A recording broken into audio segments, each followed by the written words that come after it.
Wonderful, John Anderson. I've just spent some time with you in rehearsal. You're ready to tour. The album is doing fantastic. Brand new, so to speak, but already it's a golden album.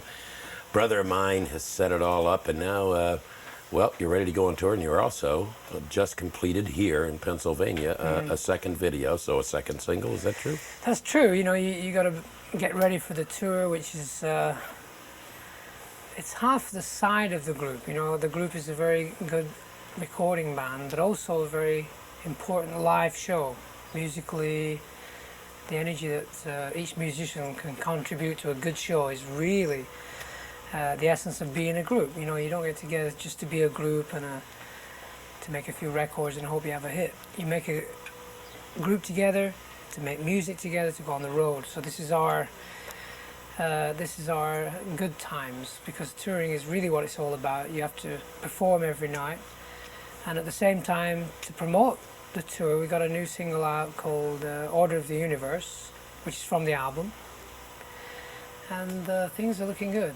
Well, I think that, you know, what you've just said, John, is so true, because you as creative people, Anderson, Bruford, Wakeman, and Howe, have gotten together in the last several months after many years apart in some cases, but have recaptured the magic of the sharing of this whole thing of knowledge and talent and feeling. And each one of them has said John is a perfectionist, and he brings the best out in us, and we have this thing. So the sound is here now. You transport that live to a stage. It amazes me, actually. I look at the stage design, and they're going to put this stage up every night in every city. There's 40 tons of equipment, and it's become, over the last 20 years, it's become a new breed of people that cart this stuff all over the United States, all over the world these days. There's a group of people known as the roadies, whatever you want to call them. They're very highly talented and intelligent people. They're not just a bunch of dummies lugging stuff around. They are very talented and Artisans, yeah. yeah, they're really true to their call, you know. Is this a Roger Dean design concept thing? Yeah, I think. Well, you, I know, had something to do with it. I mean, well, you do. Her. You know, I like to get a little bit involved in how the stage is going to look, simply because I'm going to run around on stage and dance on it, and at the same time, I want to see everybody so that I can. You know, eye contact is half the game on stage. You know, you look at each other and you just know that this is the right time to hit the beat a bit louder than usual or a bit softer than usual. And there's a sort of very, very interwoven play on stage. So working with Roger Dean is part of the game. And this stage is it's going to blossom over the next 2 or 3 weeks as we really get down to the lighting and the actual presentation of the evening's music. Well, now the material, obviously, you share with this group a lot of things of the past and a lot of things that you're working on now and that will be future that you're going to be doing in total in the show. The show's going to be roughly, what, 2.5 hours? Yeah, we just went through it for the first time. I think it took a lot longer than 2.5 hours. We'll just have to judge it as we go along. It could be between 2.5, 3 hours, and we don't want to tax the audience too far. There's always one or two in the audience that play all night, but you know that's only 10% of the audience. The rest of the guys want to get home and they've had a good show. They want to catch the late bus and stuff. So 2.5 hours is really the maximum, I think, for this kind of band. So we're working on it. Now, John, are you going to have something for Bill to just get that light on him and Rick Wakeman? Yeah, that was one of the first things I thought about. That, you know, to get on stage, you know, you're not just going to walk on and start playing. It would be interesting because we've all developed sort of a maturity in our music. So maybe I should walk on and sing a couple of acoustic songs, then Steve's going to come on and play a little bit of acoustic music. Rick does a sort of concerto for piano and modern keyboards. And then we climb into an old favorite of Yes, which was Long Distance Runaround.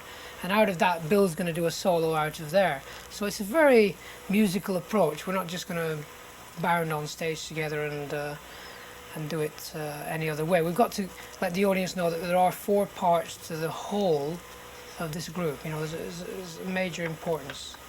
Well, I think that what you'll find is the people who've known and loved you and know that they're going to see something special, because it always has been something special, not just in the staging, but in the presentation of the sound. You're going to have a whole new group of younger people who have never been able to see that because you haven't done it.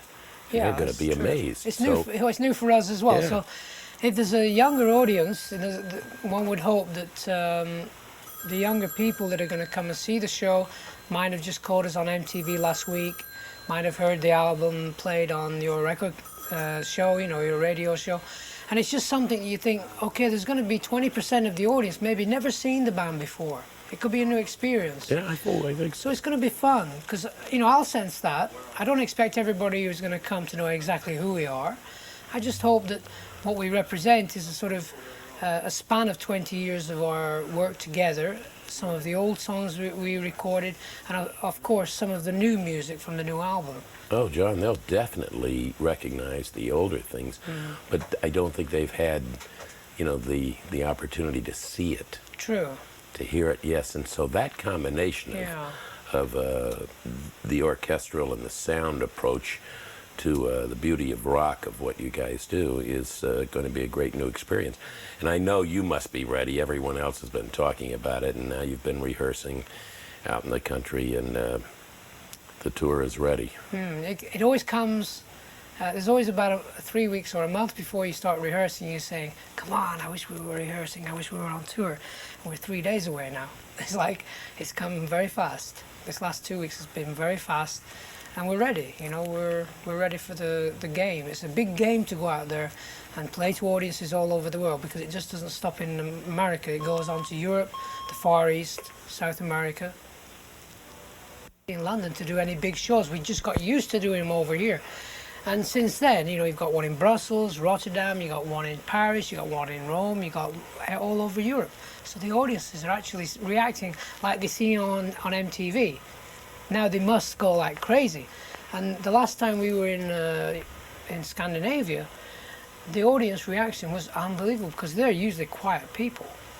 They went crazy on this band, That was the 90125 band. It was extraordinary. The sort of, it was like being in America. I thought we'd never left. I thought, sure, this isn't Stockholm. Come on. They went crazy. While we have you, John, I just, to watch this thing come together, and we were talking just 2 months ago about what was going to happen. We were talking on the telephone and on the show, and you said that, this was going to happen, and of course it did, and now you're ready to leave the rehearsal stage of it and go live. With these guys that you've put together, and they've all told me that your mind is in constant, you never stop using the talents of the people and all. Are they ready now? Yeah, I reckon Okay. it's one of them things that you get to a certain point working with people, and you know that you can sort of drive them on, because sometimes they're not quite sure collectively where they want to go. Individually, of course, you always know where you want to go, but collectively you've got to sort of have this teamwork, this flow of energy. And I've been able to sort of do this over the years and develop this sort of way of thinking. And it was like the last time yesterday we rehearsed, and I said, I think we have it. In fact, it was last Wednesday. I knew the band was going to be really, really good. We did a song called Birthright, which is from the new album. And we played it, and we'd had a terrible day of misorganization. Somebody missed that part, and this didn't work, and there's a lot of frustration. And all of a sudden, about 7 o'clock at night, I said to Bill, let's just do Birthright. I think we know that one. And we played it with style. And at the end of that, I said, I think we've got it, guys. I think we're going to be okay. Because we were getting a little bit on top of each other, a little bit shouting and that. No, we knew we can play the songs. We know we can do it. So the last week has been just fine honing the ideas. We're going to go on tour. As soon as you go on the first show, there's going to be 1 or 2 little questions along the way, the first couple of weeks. But then you can let go, and then it'll just get better. And as you say, I have a certain passion for modern music, and I really believe in it very, very much, and I'm not going to let anybody stand in the way of this idea. And you've gathered the troops together, because Bruford, who hasn't been with you in almost 18 years, just said, oh, yes, I could just hear where he wanted to be and I wanted to be there. And he is, and Rick Wakeman, and of course, the Howe guitar goes with that. Well, John, I know you're excited, and so are we. We're looking forward to seeing you on the road live. Your album is a great success already, the new one, and I hope the tour goes on forever, and I want to thank you for the time and wish you the best, because I know you're going to have a great time on this tour. Okay, it's been a pleasure talking to you, Scott, really. Thank you, John.